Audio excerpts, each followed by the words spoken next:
रविशंकर जी, IT अब हमारे जीवन का एक ऐसा हिस्सा हो गया है कि हम ये नहीं, पहले एक जमाने में हम कहते थे कि ठीक है मोबाइल फोन टाइम पास के लिए है, लेकिन अब मेरा मोबाइल फोन नंबर और मेरा ईमेल आईडी, यही मेरा एक्चुअली वर्चुअल घर है, यही मेरी पहचान है, यानी लोगों की पहचान है।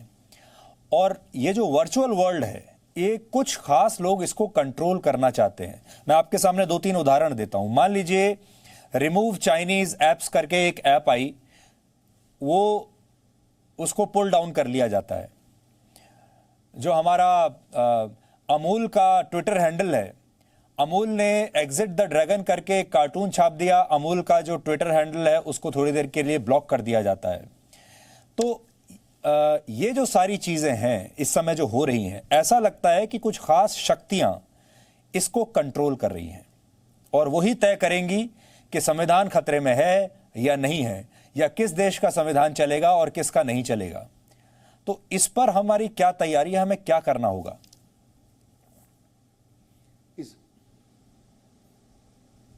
ये ठीक नहीं है। और आज आपके चैनल पर मैं साफ साफ कह रहा हूं, ट्विटर ने जो अमूल का ड्रैगन वाला कमेंट निकाला, इसे मैं बहुत अनुचित मानता हूं। उन्होंने इसको रेस्टोर कर दिया, अच्छी बात है जी। आगे इसका ध्यान रखेंगे। हर व्यक्ति को अपनी बात कहने का अधिकार है, इसलिए ठीक नहीं है। अब आपने सही कहा, हम जो इतने, अब किसी में प्लेटफॉर्म का नाम नहीं लूंगा, हमारी उससे चर्चा होती रहती है।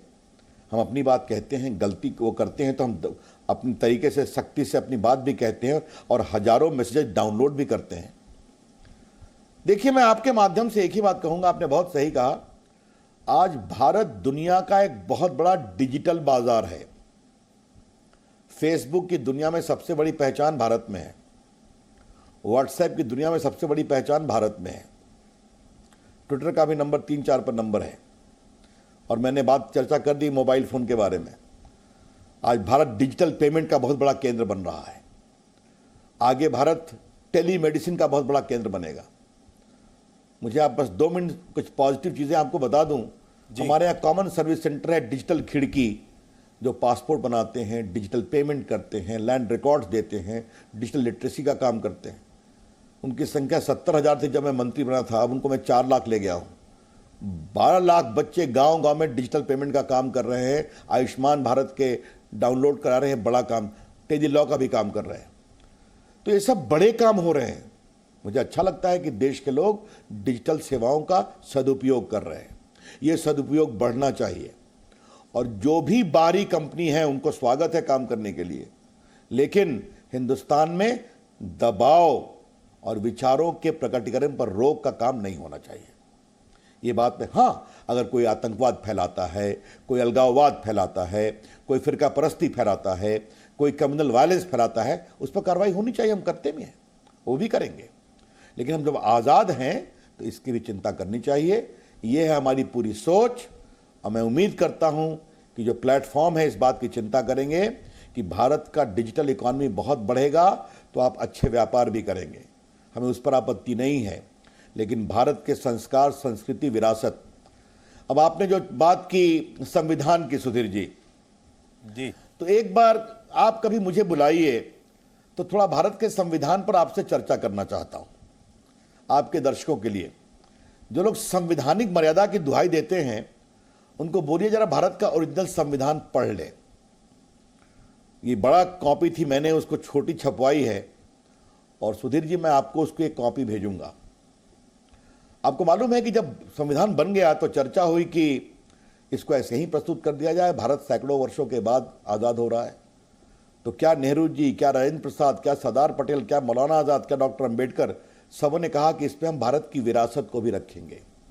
और नंदलाल बोस, जो बहुत बड़े बंगाल के पेंटर थे, उनको कहा गया इसमें आकृति भरो, और आकृति कौन सी होगी ये तय किया इन नेताओं ने।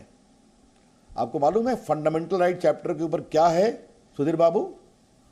प्रभु राम सीता और लक्ष्मण के साथ श्रीलंका विजय करके लौट रहे हैं। Directive principle of state policy के ऊपर कौन सी आकृति है?